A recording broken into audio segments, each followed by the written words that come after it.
ඉන්න මගේ කාලයකට වැය කරන්නේ නැහැ. මේ අය විසින්ම අපව නිර්දෝෂී කරනවා.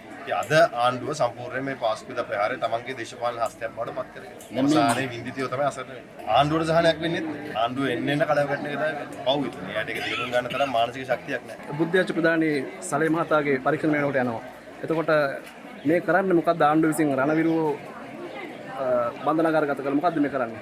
පළවෙනි එක ආණ්ඩුව ඇතුලේ ඉන්න පාස්කු විද ප්‍රහාරයට සම්බන්ධ අයගේ නම් යට ගහනවා. මොකද ප්‍රධාන පියා පාස්කු විද ප්‍රහාරයට සම්බන්ධ ප්‍රධාන පියා මාලිමාවට සල්ලි දීපු කෙනෙක් ජීවිපෙක්. ඒ වගේම තොරතුරු හංගපු බුද්ධිංශ තොරතුරු හංගපු නිලධාරී. නැගෙනහිර පළාතේ හිටපු ආඥාපති මේ ආණ්ඩුව ඇතුලේ ඉන්නේ. උන්ව ආරක්ෂා කරගන්න වෙනත් අයට චෝදනා කරන බවක් පේනවා. ඒ වගේම තමයි ජාත්‍යන්තර වාර්තාවන් තියෙනවා පරීක්ෂණ සම්බන්ධයෙන්. ඒවත් යට ගහලා තියෙනවා. ඉතින් අද ආණ්ඩුව සම්පූර්ණයෙන් මේ පාස්කු විද ප්‍රහාරය තමන්ගේ දේශපාලන හස්තයක් බවට පත් කරගෙන. අවසානයේ වින්දිතියෝ තමයි අසරණ වෙන්නේ. දැන් අපිට පේන්නේ මේ ආණ්ඩුව බලය රැක ගන්න මේ දේශපාලකතුම ඇතුළට දාලා රිමන්ඩ් කෙරුවා කියලා මේ මිනිස්සුන්ට සාහන සැලසෙයි. ආණ්ඩුවට සහනයක් වෙන්නේ නැහැ. ආණ්ඩුව එන්න කඩාවැටෙන එක තමයි පව් විතරයි. එයාට ඒක තේරුම් ගන්න තරම් මානසික ශක්තියක් නැහැ. ළඟදී මැතිවරණයක් නැති වෙනේ මන්ත්‍රී. රස්තානුකූලව පළාත් සභා තියෙනවා. තිබ්බොත් හොඳයි. තිබ්බත් අපි ඉතින් මැති ඊළඟට පළවෙනි මැදින්ට අපි ලෑස්ති වෙනවා. දැන් පෞද්ගලික කාලිකව ඔබතුමාලා හොරකම් කළා තමයි රැට කිව්වේ.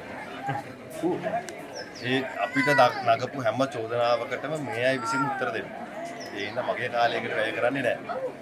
මේ අය විසින්ම අපව නිර්දෝෂී කරනවා. මම දන්නේ සමාජ මිනිස්සු කියන හොරකම් කරන දන්නේ නැහැ වැඩ කරන දන්නේ නැහැ කියලා. ආණ්ඩුව අසරණ වෙලා ඉන්නේ පව් ඉතින් ඒක ඇත්තට මේ අයගේ නොහැකියාව සහ ඒ අයගේ අපල කාලයක් යන බවත් තමයි පේන්නේ.